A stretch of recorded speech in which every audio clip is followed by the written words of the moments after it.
And welcome back to the Homemade Podcast of Sports with your host, Jay Pops. Guys, we are back. We're back. Guys, we're in full effect, man. We are only about 1 week away. What is it? 1 week or about 2 weeks away, I'm sorry, from the kickoff of the official Texas A&M college football season, man, 2022. I cannot wait. I'm pumped. I know you guys are. I thank all of you guys for tuning in with me on today. You guys know how we do. This is a 10-minute episode. We're going to talk all the stuff and we're going to get on about here. So, guys, what is the subject for today? Defensive coordinator, DJ Durkin. Who is DJ Durkin? What benefit is he giving to Texas A&M? Can we win with DJ Durkin being a defense coordinator?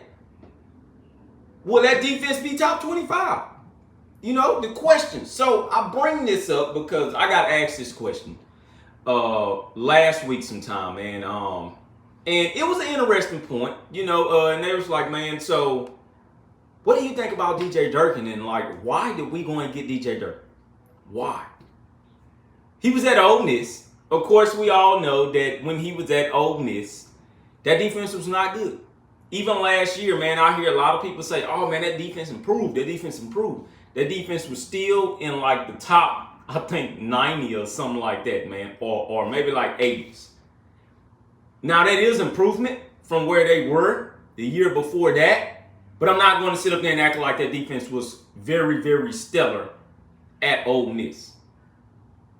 So it's really intriguing to know, okay, but why did Jimbo Fisher feel like he was the right candidate instead of guys like Derek Mason, a couple of more other guys? So I pulled up some stuff here, all right, and I'm going to walk through this with you guys as well. So I pulled this up, and the first stop for DJ Durkin, he was a defensive end coach.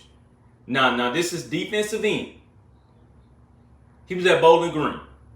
And that was around the time, I believe, that Urban Myers was at Bowling Green.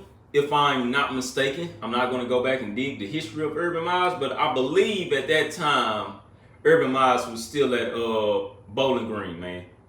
So you keep on fast forwarding here. In 2007 through 2009, he was at Stanford. And he was a defensive end coach as well there. So in 2007 through 2009, I believe, at that time, morning. What's going on, Mr. Trent Wright, man? Morning. I believe at that time in 2007 through 2009, Jim Harbaugh was still at Stanford, if I'm not mistaken on that. Somebody please come and correct me if I'm wrong, but I know for sure that Jim Harbaugh should have still been at Stanford around that time. And I believe Andrew Luck was still there. Now, I could be wrong. I could be all the way wrong right there. But I believe at that time, Jim Harbaugh was still there. So you keep going here, man. So he did not become a defensive coordinator until 2013 through 2014. And that was over there at Florida. So in that 2013 through 2014 year, I believe that Will Muschamp was still over there at Florida. During that time, you all got to remember, man, Johnny Manziel, that was his first game. That was Texas A&M first game into the SEC. DJ Durkin was there. That was that year where that Florida defense was like, I think, top 5 in the country, if I'm not mistaken. And they were by far one of the two defenses that could contain Johnny. Of course, that was his first game. Even Johnny didn't even much know what to expect. But that was a pretty hard defense. So you got to look at Jimbo Fisher, man. Jimbo Fisher was at Florida State that year. That was a pretty good ball game. If I'm not mistaken, please somebody come and correct me if I'm wrong on that. Because I don't want to keep on going back and looking at, some stats and stuff like that and taking time away from the show. But DJ Durkin has always been a problem as either some type of role coach or as a defense coordinator. Okay, and DJ Durkin has put many guys in the league, man. He's put a lot of guys into the National Football League. So you guys have to remember that. So even going forward here, he was a Florida intern head coach. Now, I did not see that in 2014. I will admit that. I did not see DJ Durkin in 2014. I do not know what he did as an intern head coach. I don't know if it was 1 or 2 games or what. So we fast forward here. He was a defense coordinator for Michigan. At Michigan, he was very good. He was very, very good. At that time, I think that's when Jim Harbaugh had just came into the mix. You got to remember, man, Jim Harbaugh took over a very talented Michigan team. I'm not going to discount that. But if it wasn't for that defense in those years, because I believe in 2015 or 2016, I know it's one of them, that's when they lost by like that inch. And I believe they ended up losing by a touchdown to Ohio State at Ohio State. That was a good defensive football team. Do you guys remember how many people went to the draft that year for Michigan? They had about like 10 guys drafted. If I'm not mistaken on that, and you guys got to hear me when I say if I'm not mistaken, they had about 10 players drafted off that Michigan team, man. That Michigan defense was like top 10 in the country. And that was that year I believe they went like 12-2 or maybe like 11-3, something like that. But that Michigan football team was like number 1 and number 2 team in the country that year, man. And they just had to play Ohio State. No, they wasn't number 1, but they were like number 3. They just had to play Ohio State at the end of the year. They ended up losing that game by a very, very close score. I remember that like crazy, man. So DJ Durkin was the defense coordinator there, and he was the linebackers coach. Okay? Prime example to why we did get Anthony Hill just as well as with our linebacker coach that is there now. But it was because of DJ Durkin, man. DJ Durkin is known to put linebackers in the National Football League. Okay, so you guys have to believe that. What is our weakness right now on that defense? It's the linebacker unit. DJ Durkin is going to coach that linebacker unit up. He's going to help the guy that's already there. All right, so you keep on going here. And in 2016 is when he got hired in Maryland. We all know the story of Maryland. I'm not going to walk through that because that is a tragic story. But he was not a good head coach in Maryland. All right, let's just all face it. He was not at all. His head coaching record is like 11-15. He was not good. He did beat Texas twice. He did, but that was because he was a very, very defensive coach. All right, he's a very, very good defensive-minded coach for sure. All right.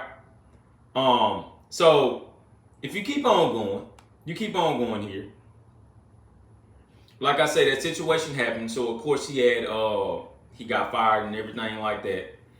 I believe Alabama either took him in 2020 or I believe they took him in 2020 and they made him an analyst. I believe. But he was an Atlanta Falcons consultant and stuff like that in 2019. And then the story goes on. In 2020, that's when he got hired as a co-defense coordinator for Ole Miss. And in 2021, of course, that's when he became the full defensive coordinator over there. So what does all of this mean? You know, you compile all of that. What does all of that mean going forward for Texas A&M? Number one, I've said this before, and when he had got hired, he's going to run a faster defense. All right. It's just this time around, he has more talent than what he's ever had. And I'm going to say this once again. He has more talent than what he's ever had. He's a good defensive scheme coach. Once again, he's going to run very, very fast. It's a reason to why we're hearing in camp right now that the defense is looking like it's ahead of the offense by just a little bit, but the defense is just as fast as the offense. That's the reason right there. He came from Ole Miss. Ole Miss ran a very, very fast, hurry-up pace offense, and sometimes it did burn out the defense. Okay, it burnt out the defense a whole lot. But he knows what type of speed you need in the SEC. Okay?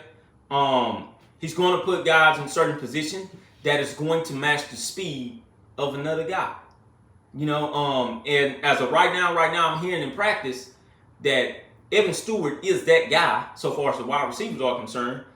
But DJ Durkin is putting certain guys in place to cover Evan Stewart that has that same speed. And you want to know why? It's because Evan Stewart isn't the only guy that these guys are going to go up inside of the SEC. All right, but iron sharpens iron. So if DJ Durkin can find certain guys to hold the best skill players on that offense, then what do you think he's going to do come game day? This is the reason to why I say we don't have to wait for next year.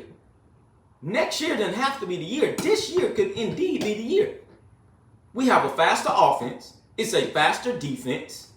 And we're going to do a whole lot, man. We're going to do a whole lot. All right, so let me get to old Reed Harrison here. So Reed Harrison, weakness in my opinion is blown coverages.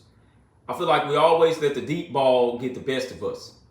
That's true, but last year, that was by far the best passing defense we've ever had. We didn't give up that many deep throws last year. If you go back and you look at that from last year, the last year defense.